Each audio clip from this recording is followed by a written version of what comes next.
Okay, class. Now, in this box, I have a picture of one of the world's greatest leaders from the last 100 years. Now, whoever can correctly guess who I've got in here, I'm going to give you a pass on the next homework assignment. Okay, I love this enthusiasm. You guys are great.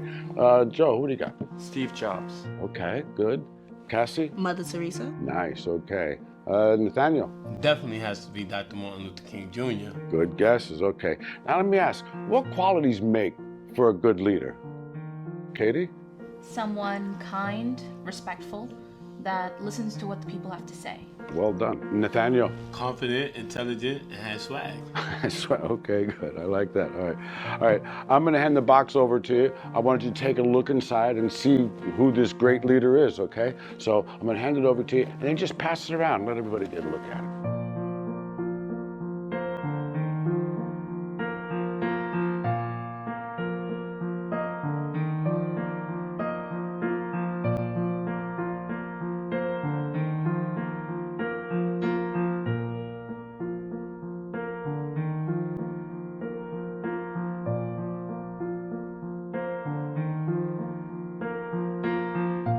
So what do you see in there, Joe?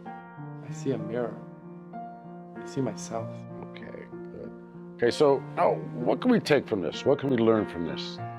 Katie? That we're all leaders, that we can become the leaders of tomorrow if we tap into our full potential. That's exactly right. Now there's only one person that can prevent you from being the best that you can be. That person is you. You're the only one who can revolutionize your life. You're the only one who can influence your happiness and your success. Your life doesn't change when your boss changes, when your career changes. Your life changes when you change, when you get beyond your limiting beliefs, when you realize that you're the only one who's responsible for your life. Allow yourself to be the best that you can be. The world needs great leaders, now more than ever.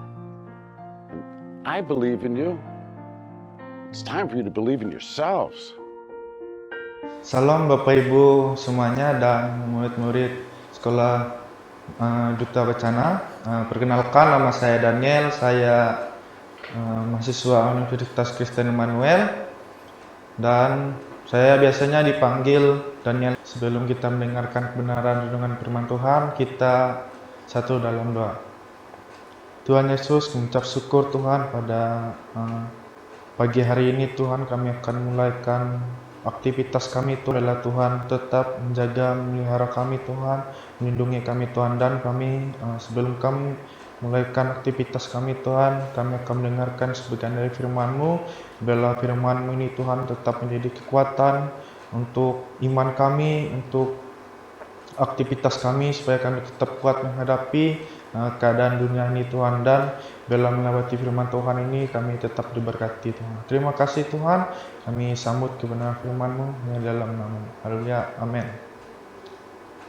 Ya, salam Bapak Ibu, murid semuanya. Pada pagi hari ini kita akan mendengarkan renungan firman Tuhan yang terdapat dalam 1 Petrus 2 ayat 11-7 dengan perikop peringatan untuk hidup sebagai hamba Allah. Hiduplah sebagai orang merdeka dan bukan seperti mereka yang menyalahgunakan kemerdekaan itu untuk menyelubungi kejahatan-kejahatan mereka. Ya, jadi kebenaran firman Tuhan ini adalah untuk menguatkan iman kita, untuk menguatkan agar kita di zaman ini tetap teguh, untuk tetap percaya kepada Tuhan.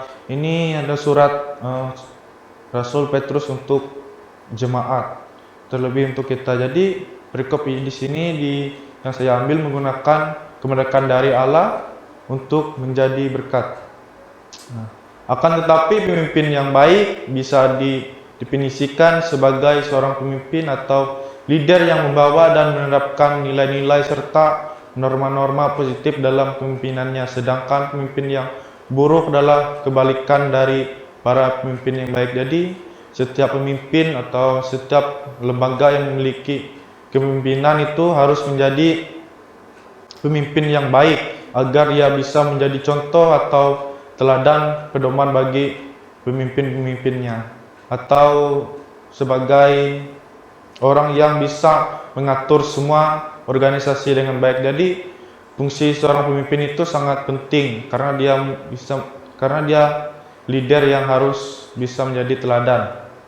Jadi poin yang pertama yang kita bisa ambil, memiliki cara hidup yang baik di tengah-tengah dunia ini. Jadi kita harus memiliki cara hidup yang baik di tengah-tengah dunia ini. Kita harus memiliki sifat atau kepribadian yang seperti yang dikatakan oleh kebenaran firman Tuhan.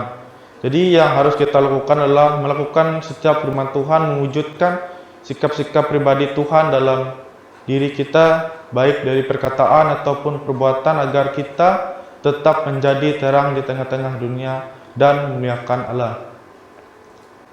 Dan yang ketiga, tunduk akan perkataan Allah. Kita harus memilih untuk tunduk kepada Allah supaya proses pelajaran hidup dapat dimulai dan kita dapat tumbuh secara rohani. Jadi kalau kita tunduk akan perintah Allah, kita akan memiliki proses pertumbuhan rohani atau iman kita yang semakin kuat kepada Allah.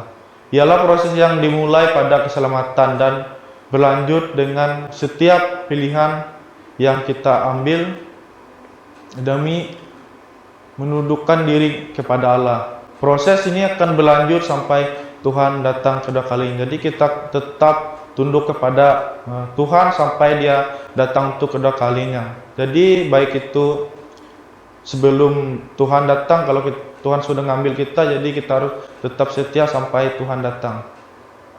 Yang ketiga, melayani seperti hati seorang hamba Allah. Jadi hamba itu tidak egois. Jadi seorang pemimpin itu tidak boleh memikirkan dirinya sendiri. Dia juga harus memikirkan setiap anggota-anggotanya. Dan yang kedua, hamba itu tidak sombong melainkan rendah hati. Sikap yang diterapkan oleh Tuhan ya seperti ini. Hamba itu tidak sombong meskipun dia memiliki jabatan yang tinggi, kekuasaan yang tinggi, tetapi dia tetap memiliki rendah hati. Yang selanjutnya, pribadi yang siap untuk membantu. Jadi seorang pemimpin juga harus bisa membantu satu sama lainnya. Dan yang terakhir, pribadi yang taat.